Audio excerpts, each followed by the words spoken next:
নিজে নিজে মনে কর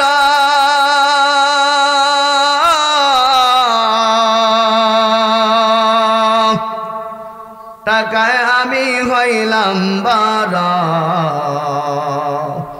যার কারণে মৃত্যু মুখে বেঈমান হয়ে যাও, যার কারণে মৃত্যু মুখে বেঈমান হয়ে যাও। মায়ের দোয়া লও রে মুমিন, মায়ের দোয়া লও।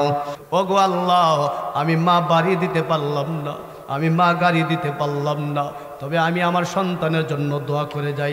এমন বাবা মা আসেনি? জোরে বলেন আসেনি? মা ডাক বলে, বাবা শোনো, আমি মা তোরে বাড়ি দিতে পারলাম না, আমি মা তোরে গাড়ি দিতে পারলাম না, আমি মা তোকে সম্পদ দিতে পারলাম না, তবে একটা জিনিস দিয়ে যাই বাবা শোনো, আমি মা তোর জন্য মন খুলে দোয়া করে যাই রে বাবা। তুই কোনোদিন বিপদে পড়বি না, তুই কোনোদিন অভাবে পড়বি না। এখনো অনেক হাজারো যুবক আছে, যাহা কিছু হও না কেন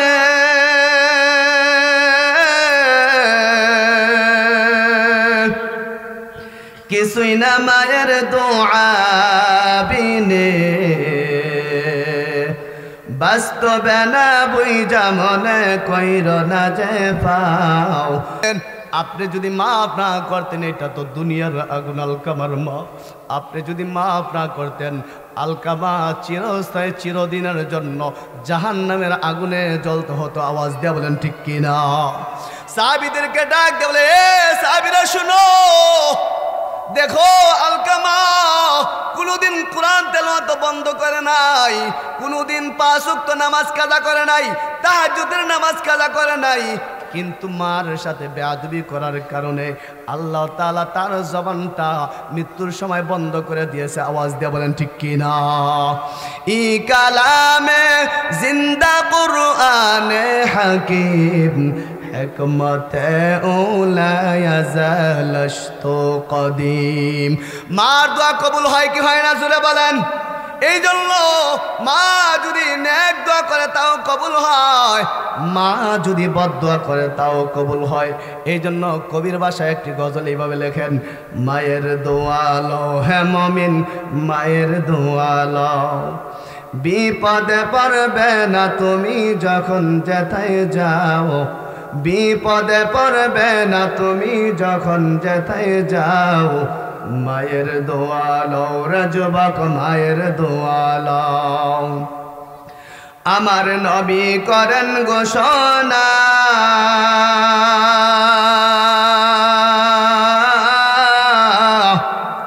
বিনের দোয়া বৃথা যায় না,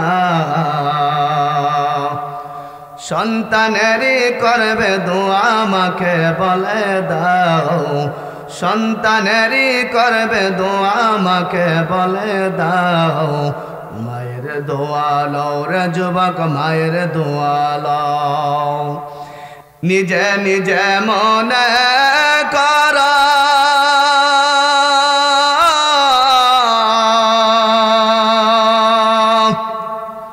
টাকায় আমি হইলাম বড়, যার কারণে মৃত্যু মুখে বেঈমান হয়ে যাও, যার কারণে মৃত্যু মুখে বেঈমান হয়ে যাও। মায়ের দোয়া লও রে মুমিন, মায়ের দোয়া লও, বিপদে পড়বে না তুমি যখন যেথায় যাও, বিপদে পড়বে না তুমি যখন যেথায় যাও, মায়ের দোয়া লও রে যুবক, মায়ের দোয়া লও। যাহা কিছু হও না কেন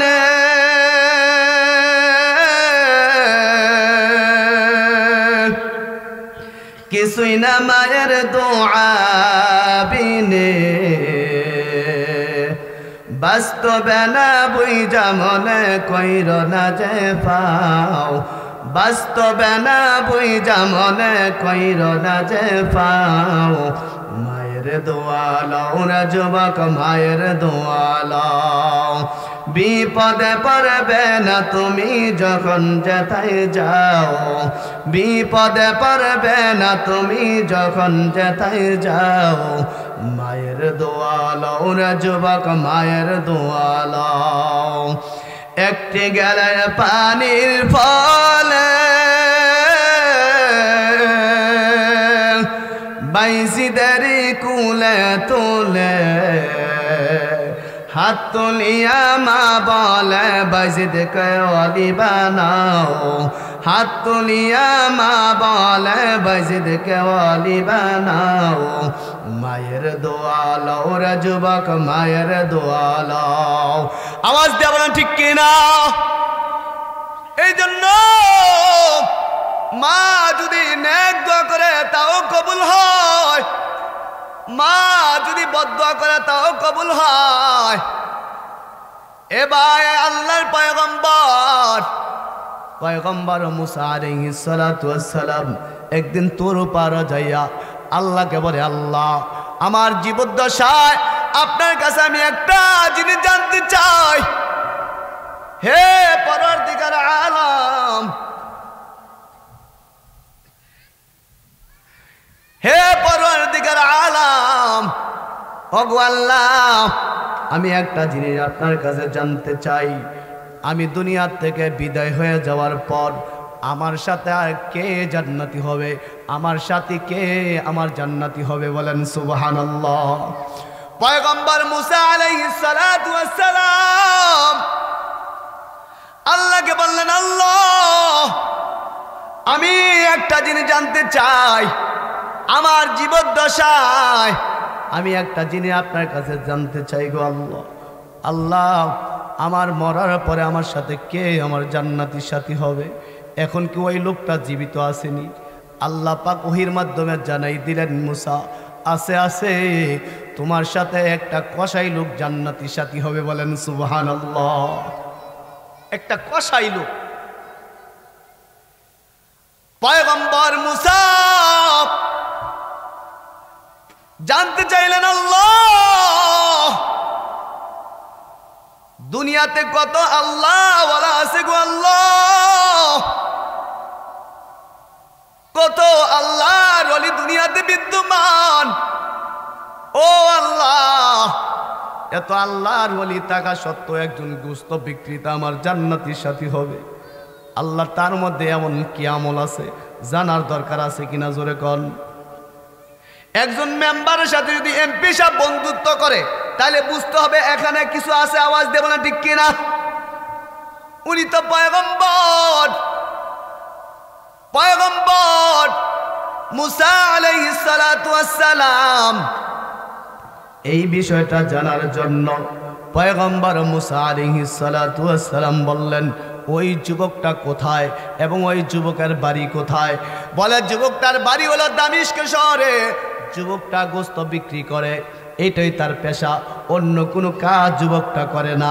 সময় মতো নামাজ আদায় করে, নামাজের সময় হলে নামাজ আদায় করে, কোরআন তেলাওয়াত করে, তাসবিহ তাহলিলগুলো পাঠ করে, কোরআন তেলাওয়াত করে তাহাজ্জুদের নামাজ আদায় করে। যুবকের বৈশিষ্ট্য হলো গোশত বিক্রি করে। পয়গম্বর মুসা আলাইহিস সালাতু ওয়াস সালাম পায়ে হেঁটে হেঁটে দামিশক শহরে যায়। কিতাবের বর্ণনা লেখে, বাবা যাইতে যাইতে মাগরিবের সময়টা গনিয়ে আসে, মাগরিবের সময় হয়ে যায়। এমন সময় পয়গম্বর মুসা আলাইহিস সালাতু ওয়াস সালাম দেখতেছে ওই যুবকটা গোশত বিক্রি করা শেষ, বাড়িতে চলে যাবে। এমন সময় বেছে বেছে কয়েকটা গরুর কলিজা বেছে বেছে ব্যাগের ভিতরে ভরতেছে। বলেন সুবহানাল্লাহ। কলিজা কলিজা বেছে বেছে ব্যাগের মধ্যে বললেন। পয়গম্বর মুসা আলাইহিস সালাতু ওয়াস সালাম এই যুবকটাকে ডাক দিয়ে বলে, এই যুবকের নাম ছিল আলী বিন মুয়াফিক। ডাক দিয়ে বলে, এ যুবক ভাই, আমি একজন আগন্তুক মুসাফির। হে যুবক ভাই, আমি তোমার বাড়িতে আজকে মেহমান হতে চাই, বলো আমাকে কে তোমার সাথে নিয়ে যাইবা।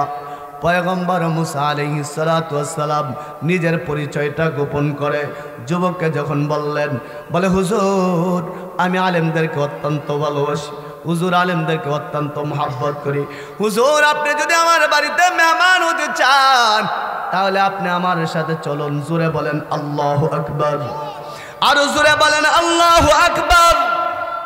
যুবক আর আল্লাহর পয়গম্বর মুসা দুজন পায়ে হেঁটে হেঁটে আলী বিন মুআফিকের বাড়িতে যায়। আল্লাহর পয়গম্বর মুসা পিছন দিক থেকে এই দৃশ্যগুলা দেখে যুবকটা কি করে বলেন সুবহানাল্লাহ। যুবকটা বাড়িতে গিয়া দেখে দোলনার মধ্যে কবুতরের বাচ্চার মতো বৃদ্ধ মা শোয়া, আর এই যুবকটা কলিজার টুকরাগুলো বেছে বেছে যে নিয়েছিল নিজ হাতে রান্না করিয়া মাকে মুখে দিয়া খাওয়াইতেছে, বলেন সুবহানাল্লাহ।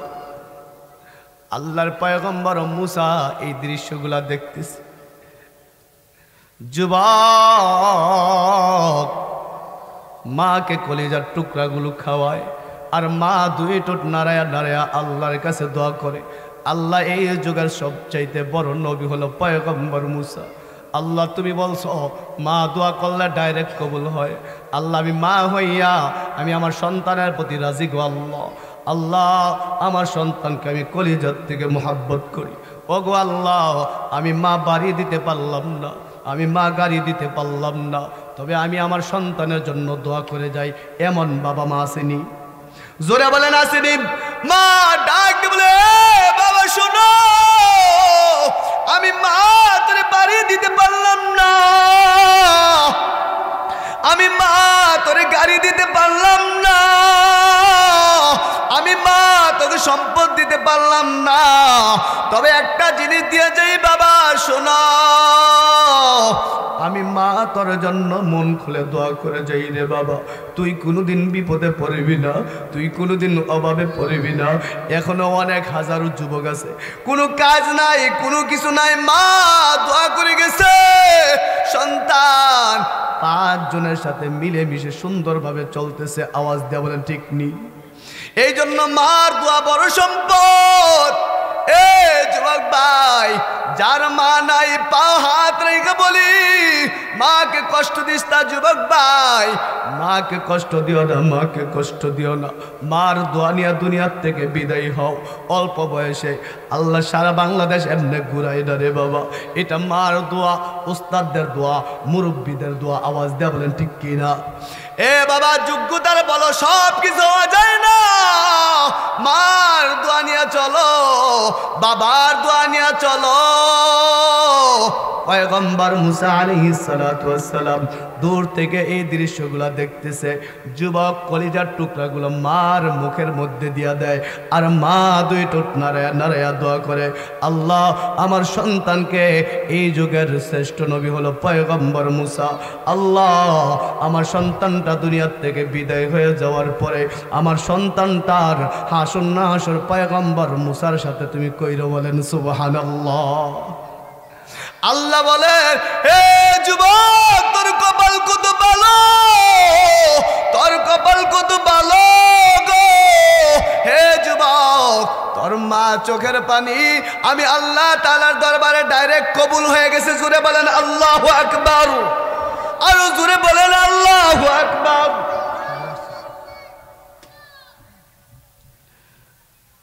হুজুর আমাদের মাঝে এখনই আসতেছেন, বলেন আলহামদুলিল্লাহ।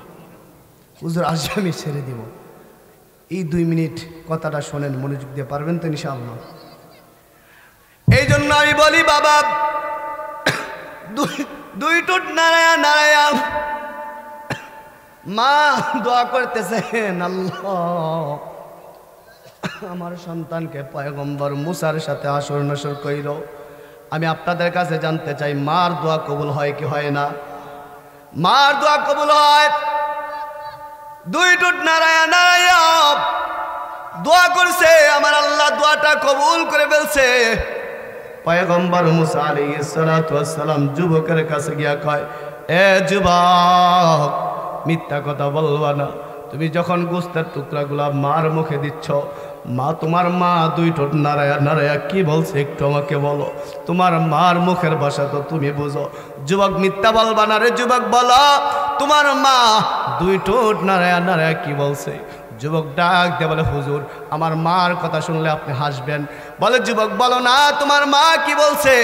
বলে, হুজুর আমার মা প্রত্যেক দিন যখন আমি কলিজাগুলা আমার মার মুখে দেই, আমার মা দোয়া করে, আল্লাহ এই যুগের বড় নবী হলো পয়গম্বর মুসা।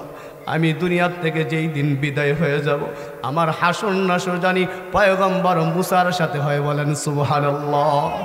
মুসা চিৎকার মেলে বলে, যুবক আয় আয় আয়, আর গোপন করে লাভ নাই। হে যুবক আয় আয় আয়, আর গোপন করে লাভ নাই। তোর মা যে তোর জন্য দোয়া করছে, পয়গম্বর মুসার সাথে তোর হাসর নাসর হবে। পয়গম্বর মুসা আর কেউ না, পয়গম্বর মুসা হলো আমি নিজে। বলেন সুবহানাল্লাহ।